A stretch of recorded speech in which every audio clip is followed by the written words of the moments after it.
Entonces, estaba diciendo que he debido tener más cuidado con lo que dije porque eh, afecta al interlocutor. Yo les dije, ustedes no saben, como que no saben, pero qué pretencioso eres, tío, qué arrogante, que crees que tú eres el que sabe. Miren, chicos, un truco que les voy a enseñar con la máquina. eh, Tal como al contar, empleamos los recursos de la lengua y no aquellos. Ay, no, no va a funcionar. Ajá, sí va a funcionar. Díganme si ustedes han hecho esto en la computadora. ¿Ustedes han podido mantener seleccionadas estas partes así? Pero No, lo normal es que cuando uno selecciona una palabra, bueno, la tiene seleccionada, pero apenas selecciona otra, la selección de la primera se va, ¿no? ¡Ah! qué envidia. Pase el dato, profe. Sí, yo, ok, les paso el dato. Bueno, lo que hay que hacer es sencillísimo. Lo que hay que hacer es seleccionar una palabra o un segmento y después apriete la tecla de control y selecciona la otra. Puede ser con doble clic o hace como lo hice yo ahora.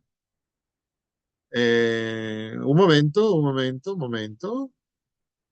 Ajá. Bueno, ok. Fíjense cómo habría que leer esto si fuera una frase sencilla, que no lo es. Tal como empleamos estos recursos de la lengua y no aquellos, al escribir hacemos más uso de las mismas estrategias, solo que poniendo etcétera. He debido dejarlo hasta estrategias. La frase mínima, como dirían los franceses, en este caso es, tal como empleamos estos recursos de la lengua y no aquellos, al escribir hacemos uso de más o menos las mismas estrategias. Claro, al hablar uno usa estas estrategias más que aquellas, ¿no? Uno va prefiriendo unas sobre otras. Ahora, al escribir también hacemos eso. Entonces, esta frase, que no es sencilla de leer, habría que leerla más o menos así. Tal como al contarle una anécdota a un amigo o darle una dirección para reunirnos, empleamos estos recursos de la lengua y no aquellos, hacemos estos gestos y muecas en vez de aquellos, mencionamos estos hechos y estas palabras en lugar de aquellos. Bueno, al escribir hacemos uso de más o menos las mismas estrategias, solo que poniendo mayor atención al objetivo que deseamos alcanzar. ¿Sí? Lo perdió Rodríguez, pero ya lo verá en la grabación. Entonces, a ver, no quiero que nos demoremos mucho porque estoy temiendo que no nos alcance el tiempo cuando lleguemos propiamente a las tipologías textuales. Jacobson nos dio el esquema de la comunicación y otros lingüistas nos han dado el asunto de las funciones de la lengua que se concentran en cada uno de los elementos del esquema de la comunicación. Ahora viene Adam, todo el mundo lo llama Adam, pero él no es de habla inglesa, él es francés. Entonces se debería llamar Adam o Adam en español. Hay que ponerlo más chiquito. Bueno, aquí tenemos para resumir la tabla de las tipologías textuales, ¿no? Es decir, aquellos tipos de texto que se forman cuando uno tiene este propósito o aquel otro propósito, ¿no? Van cambiando a medida que uno va cambiando de propósito con los textos, a medida que uno va cambiando de propósito en el uso de la palabra.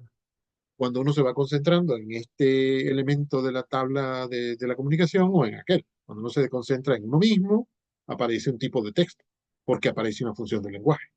Aparece otro tipo, porque aparece otra función de lenguaje.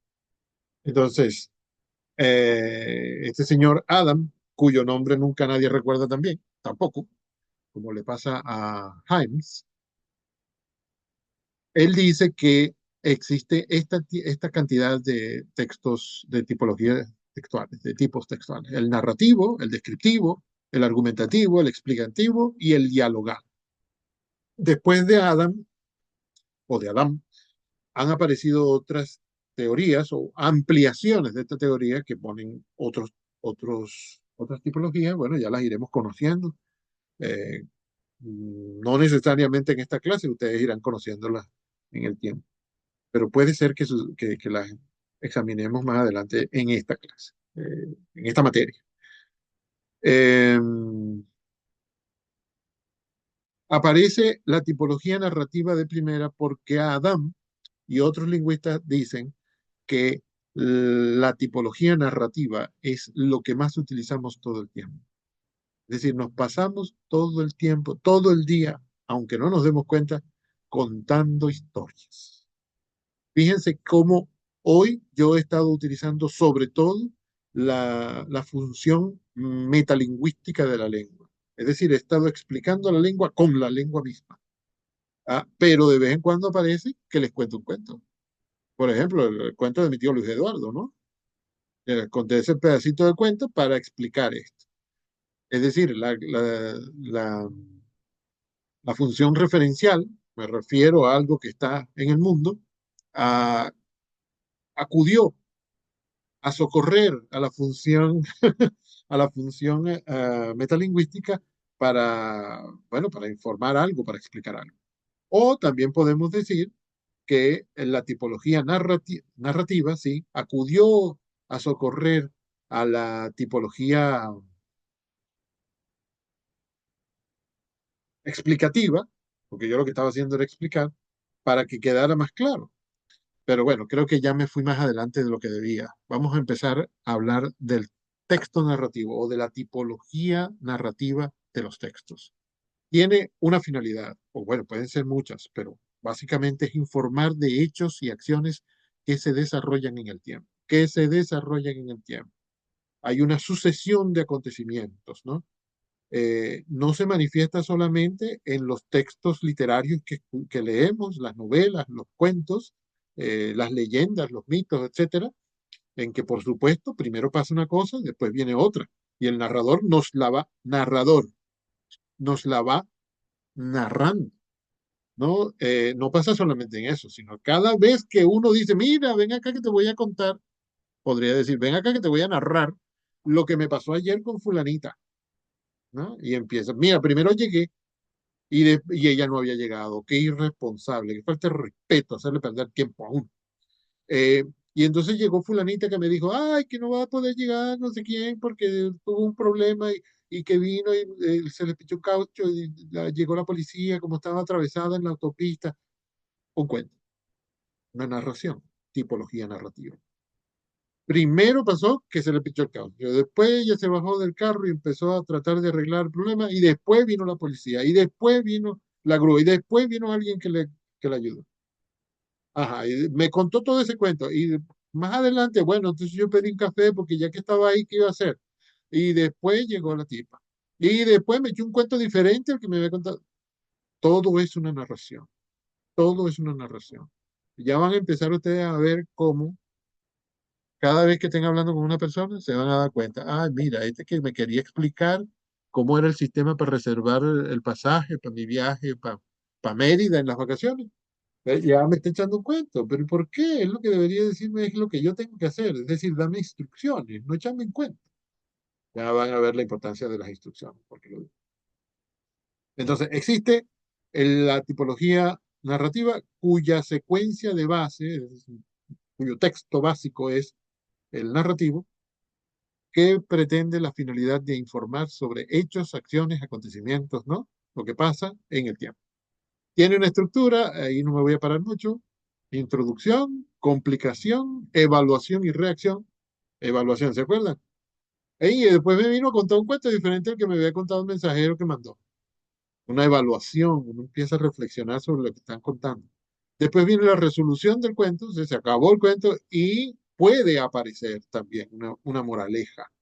Después de que cuentas el cuento de la amiga, supuesta amiga que te embarcó, dice, no, y entonces yo ya llegué a la conclusión de que yo más nunca voy a hacerle caso a esta mujer cuando me diga, vamos a tomar un café. No, y si me deja embarcar otra vez, una moraleja. Eso puede aparecer o puede no aparecer.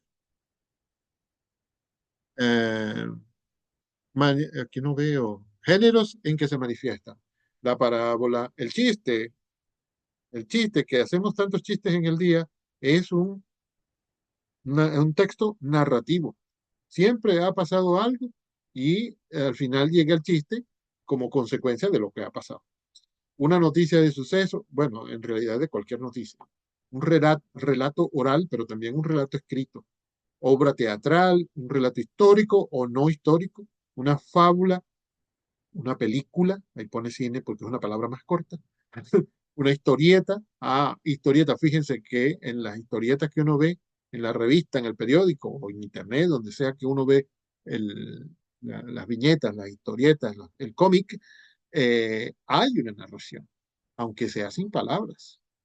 Pero cuando hay intervención del signo lingüístico, bueno, entonces es mucho más sencillo considerarlo tipología narrativa. ¿Alguien tiene alguna pregunta o algún cuento que echar sobre esto que acabamos de decir? No, profe, esto se entiende. Muy bien, qué bueno. Existe también, según Adam, la tipología descriptiva o el texto descriptivo, que para qué les tengo que decir que trata de una descripción, lo que se hace en él es describir algo, ¿no? Presentar relaciones entre las cosas, no según un orden temporal causal, sino jerárquico, regulado por la estructura del léxico disponible. Ve, mucho más sencillo decir que el texto descriptivo lo que hace es describir, ¿verdad? Porque esa explicación que está ahí en el cuadrito es, al final, describir. Tiene que describirse en orden, ¿no? Ahí dice que no según un orden temporal causal, porque eso sería narrativo. Si es un orden temporal, es que está contando, pues. La descripción no se basa en una descripción, no se basa en una narración de lo que pasó primero y lo que pasó después, sino en la jerarquía de los hechos o de las cosas, sobre todo, que uno está describiendo, ¿no? Eh, ¿Cómo es la cosa? No cuándo y cómo sucedió, porque eso ya no es una cosa, sino un acontecimiento. Y entonces le toca al género narrativo. ¿Cuál es la estructura? Aquí queda más claro, aquí sí me detengo. Las propiedades que tiene una cosa, las características de una cosa. Eso es lo que toca mencionar y extenderse en eso cuando uno está escribiendo o eh, pronunciando, digamos, diciendo un discurso narrativo, utilizando la tipología descriptiva. Perdón, narrativo, ya utilizando un discurso descriptivo. ¿Cuál es la estructura? Bueno, aparecen las propiedades, cualidades y funciones de las cosas. Propiedades y partes, relaciones de espacio, tiempo y semejanza. Aquí dice relaciones de tiempo y me hace pensar que antes he dicho que si es una descripción del tiempo ya es una narración. Pero es que no siempre lo que pasa en el tiempo es narrativo o la descripción de lo que pasó en el tiempo es narrativo. A veces es simplemente descriptivo. Por ejemplo, un episodio en la biografía de Simón Bolívar, por ejemplo. Necesitamos mencionar la importancia de la batalla de Carabobo, mencionar el atentado del 25 de septiembre. Necesitamos mencionar todos esos acontecimientos que sucedieron en el tiempo porque nos permiten describir una situación que está alrededor de Bolívar, ¿no? De un personaje cualquiera. Elegimos ese ejemplo. Eh, por ahí va esa mención del tiempo en esta estructura del texto descriptivo que no es narrativo. ¿En qué géneros aparece o se manifiesta la tipología descriptiva? En numerosas actividades discursivas como la prensa, la publicidad, las guías turísticas, los catálogos comerciales, los relatos, también en los relatos que son narrativos, las instrucciones, las memorias. En esos tipos en esos textos aparecen. Fíjense que, por ejemplo, en una guía turística, lo que se hace mayormente es describir. Usted escribe un tríptico, por ejemplo, para promocionar los viajes de su agencia de viajes, si usted tiene una agencia de viajes, y usted hace un tríptico, ¿y qué hace? Bueno, dice cosas sobre las playas, sobre la montaña, sobre los ríos a los cuales usted quiere venderle pasajes al público. Usted tiene que decir cosas de esos lugares, describirlos. Generalmente es lo que se hace. No se cuenta un cuento, no se pone ahí un diálogo, no se pone, no se hace ninguna exposición de la historia del lugar, aunque por supuesto pueden aparecer detalles históricos. Y esto me hace decir de una vez que en las tipologías textuales, como pasa con las funciones del lenguaje, en las tipologías textuales no se manifiesta, en los textos no se manifiesta una sola tipología. Siempre se manifiesta más de una. Pueden ser 4, 5, 10, pero siempre hay una que predomina sobre las demás. Así como les dije antes, que en esta conversación de hoy, bueno, en nuestras conversaciones normalmente es así, porque es una clase. En esta conversación de hoy, el 94,7% del tiempo hemos estado utilizando la función ah, metalingüística, porque hemos estado explicando la lengua con la lengua misma. Bueno, 97,4 no es toda la conversación, no es todo el texto. En ese 5,3% que queda, caben otras funciones del lenguaje, caben otras tipologías textuales, caben otros elementos del esquema de comunicación. Entonces, estos son textos en los que típicamente aparece la tipología descriptiva. Cuando vi que aquí decía relato, pensé que antes he debido decirle que el texto narrativo se inmiscuye también la tipología descriptiva, porque cuando uno está contando un cuento, uno también describe el lugar, o describe la persona, o describe el arma con la que lo atacaron, o el hueco donde lo lanzaron, por ejemplo, ¿no? Ustedes saben eso. Las maestras de tercer grado explican eso maravillosamente, ¿no? Una narración se describe el lugar, se describe a las personas, a los personajes, etc. Luego también está el texto argumentativo, cuya finalidad es exponer opiniones y rebatirlas, con el fin de convencer, persuadir, hacer creer, también hacer actuar. Eh, Uno da argumentos, en el texto argumentativo uno da argumentos, uno da las razones por las cuales hay que convencerse de esto de lo que le estamos diciendo. Ya, si usted tiene algún argumento para no creerme, bueno, usted puede dar sus argumentos, ¿no? Por supuesto. Y ese será también un texto argumentativo, porque persigue persuadir a otro de algo. Y la estructura más típica de los textos argumentativos es que uno da unas premisas, los conceptos en los cuales estamos de acuerdo, y luego da unos argumentos para creer o no creer en ellos y después formula una tesis, ¿no? Un conocimiento general, podemos llamar también conclusión. Uno termina diciendo, bueno, considerando todo esto, usted tiene que votar por fulano, o es bueno que usted vote por fulano, ¿no? Saca la conclusión de los argumentos. No creo que necesite mucha explicación porque todos hemos presentado argumentos para convencer a alguien de algo. ¿En qué textos se manifiesta típicamente la tipología argumentativa? En los discursos judiciales y políticos.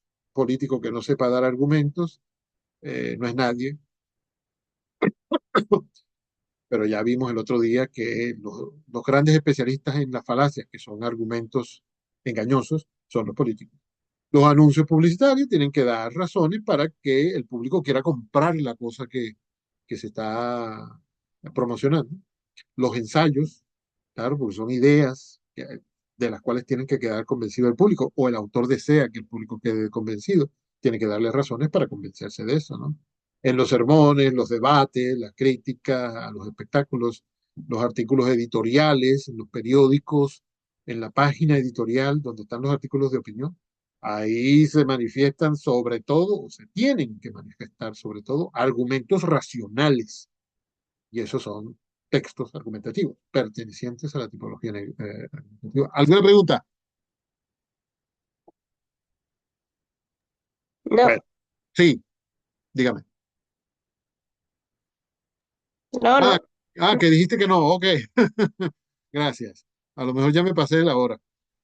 Luego está el explicativo, cuya función primordial es mostrar las relaciones de causa que relacionan los hechos y las palabras.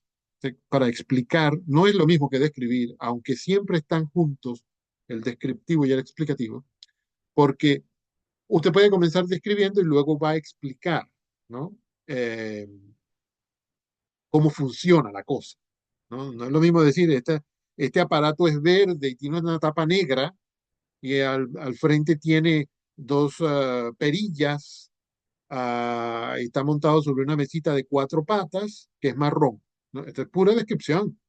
Otra cosa es venir y decir, este aparato que les acabo de describir funciona así. Dos puntos. Usted tiene que levantar la tapa. Ya en otro momento dijimos, la describimos y dijimos que era negra. Usted tiene que levantar la tapa y va a encontrar, eh, no sé, un apartado donde están las piezas que tiene que mover de la siguiente forma para que se produzca el sonido, qué sé yo, lo que sea. No es lo mismo describirlo que explicar cómo funciona o por qué las cosas son como son, por por qué sucedió tal cosa de tal forma o cómo sucedió, detalle por detalle.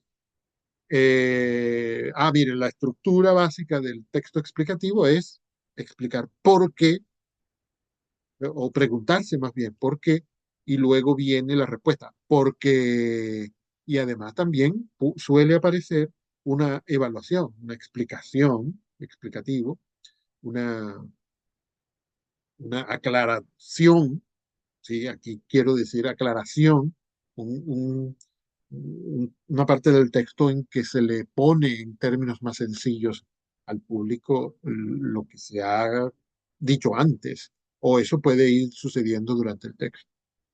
Los textos más típicos de la tipología explicativa son los textos académicos. Ustedes ya han escrito textos académicos en que me explican cosas. Por los momentos soy yo solo al que explican, más tarde será más gente. Folletos divulgativos, que suelen ser científicos o académicos también, ¿no? Pero se pueden producir en cualquier área del conocimiento humano. Circulares de instituciones, es decir, esas comunicaciones que se mandan dentro de las instituciones, de las empresas, para explicar cosas a los empleados, a las personas que trabajan ah, en esa comunidad, a los estudiantes dentro de la universidad, por ejemplo. Normalmente la gente pone, mucha gente pone comunicado. Y yo el otro día pensé que iba a escribir un rito acerca de todas esas palabras que se utilizan para titular estos textos explicativos que se producen dentro de las instituciones, que son para informar generalmente, ¿no? Se usa circular, memorándum, comunicado, etcétera. Estoy recolectando palabras, por favor, si ustedes tienen alguna que crean que yo pueda ver que se me haya escapado, por favor, infórmenme. Y finalmente, si no hay preguntas, el texto dialogal o dialógico también, o dialogado, o sea, eso tiene como tres, cuatro nombres, que consiste, ¿en qué más va a consistir? En un diálogo. Tiene unas características especiales porque es una interacción, no, el discurso no es producido por una sola persona, como sucede en los otros, en los tipos anteriores de texto, sino que puede ser dos personas básicamente, pero pueden ser más. Y la estructura es que hay una pregunta que se responde, o hay una emisión de discurso que es respondida por otro. También puede haber una promesa que el otro agradece o que, bueno, que el otro perdón, toma o que cree, etcétera, le responde de alguna manera. O puede ser un agradecimiento, una excusa, ¿no? Siempre, cualquiera de esas situaciones produce diálogo. Siempre hay diálogo. Bueno, no siempre hay diálogo en los textos, pero los diálogos cuando aparecen son muy fáciles de identificar. No tiene uno que leer casi nada para identificar un diálogo de lejos. Uno ve las rayitas de diálogo, los guiones de diálogo, a mí no me gusta llamarlos guiones, rayas de diálogo, y ya sin leer uno sabe que ahí hay una conversación, un intercambio de ideas. Con los otros tipos uno tiene que leer y decir, no, aquí esto que hace es presentar argumentos, es argumentativo. ¿no? Este lo que hace es describir las cosas, los acontecimientos, a las personas. Ah, este es descriptivo. Pero en el diálogo ni siquiera hace falta leer. Eh, bueno, hay una serie de intervenciones de dos o más interlocutores, ya lo dije, y los textos típicos en que hay diálogos son los del teatro, el coloquio, la entrevista, lógicamente, ¿no? Los interrogatorios, pero toda conversación, todo contacto que tiene una respuesta, todo contacto lingüístico que tiene una respuesta se puede llamar diálogo, ¿no? Donde participan al menos dos, ¿no? Que por cierto es una señal, ¿no? Que nos permite distinguir, según las normas de ortografía, que nos permite distinguir cuándo usar las comillas y cuándo usar la raya de diálogo o guión de diálogo, cuando lo incorporen a lo que conocen de cómo redactar. La norma dice que cuando un personaje dice algo y no va a recibir respuesta del, de un interlocutor, aunque el interlocutor esté presente, eso que dice ese personaje hay que ponerlo entre comillas. Si va a haber respuesta, entonces guión de diálogo, lógicamente. Ponen con un guión lo que dijo uno y con otro guión lo que dice el otro. Aunque sean solamente dos, o sea, dos emisiones, aunque solo haya una intervención de uno y una respuesta del otro. Si no hay eso, comillas, si no va a recibir respuesta. Me alegra haberte dicho algo nuevo para ti, hablar. Fantástico. Estoy como corriendo porque tengo la impresión eh, de que ya me pasé de la hora. ¿Es así? Faltan todavía como 2 minutos. Bueno, aquí está una especie de resumen de la tablita que acabamos de ver, que ya les llegará dentro de un rato, o mejor dicho, cuando termine la clase de segundo año les mando este material. Eh, Aquí hay un resumen. Expresivos, informativos, vocativos. Los vocativos tienen que ver con la función vocativa, ¿no? Se concentran en el otro. O, de hecho, se llama vocativo en gramática las palabras que uno utiliza para nombrar al, al interlocutor. Cuando uno dice, mira, Mendoza, te tengo que decir, Mendoza es un vocativo, que Mendoza es la persona con quien estoy hablando, ¿no? Entonces existen textos que podemos llamar vocativos. Más adelante aquí hay unas explicaciones más, iba a decir más profundas, pero en realidad son más breves que las que yo he dado. Pero bueno, están las definiciones, ¿no? Por si acaso necesitan las definiciones de cada uno de esos tipos de textos. Y aquí hay una tabla que es, creo yo, exhaustiva y que a mí me gusta utilizar. Ya en esta ocasión no la vamos a utilizar. Cuando doy clases presenciales, imprimo esta página borrando lo que está en algunos de los cuadros. Y entonces pido a los estudiantes que la rellenen, ¿no?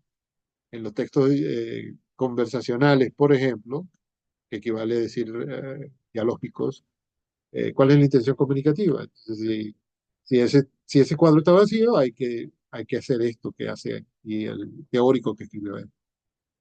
¿Cuáles son los modelos? ¿Cuáles son los elementos lingüísticos que suelen estar presentes? La estructura, el registro y la función. Bueno, muchachos, yo creo que, oye, en contra de todo, en contra de lo que sucede normalmente, ay, esto no está completo, aquí falta Jackson. ¿Qué habrá pasado aquí? Jacobson, nada menos. En contra de lo que sucede normalmente, dio tiempo de decir lo que yo había preparado para decir. Así que estoy contento con esto. Está quedando grabado el texto, por si acaso alguien no se fija en que está, que les va a llegar el archivo, también está grabado en la clase de hoy. Si no hay preguntas y si no hay tiempo, hemos terminado. ¿Alguien tiene algún comentario o pregunta? Que esto me va a servir muchísimo porque es bastante, está muy bien explicado, profe, y de paso que aprendí algo nuevo con lo de las comillas. Entonces, esto lo voy a revisar bastantes veces. Ah, me alegra muchísimo. Qué bueno. que es útil. Ojalá que sea útil para muchos de ustedes. Muchas gracias, Aula. Me siento halagado. Entonces, bueno, no hay más preguntas, no hay más comentarios. Muy bien, entonces nos Muchas vemos. gracias, profe. Un placer. Nos vemos el miércoles o antes, si las circunstancias lo exigen. Que les vaya bonito y que Dios me los bendiga. Esto Amén, también, igualmente. profe. Amén, Cuídese. profesor. Cuídese. Estamos en Igualmente. Ya, profe. Chao, chao, chao.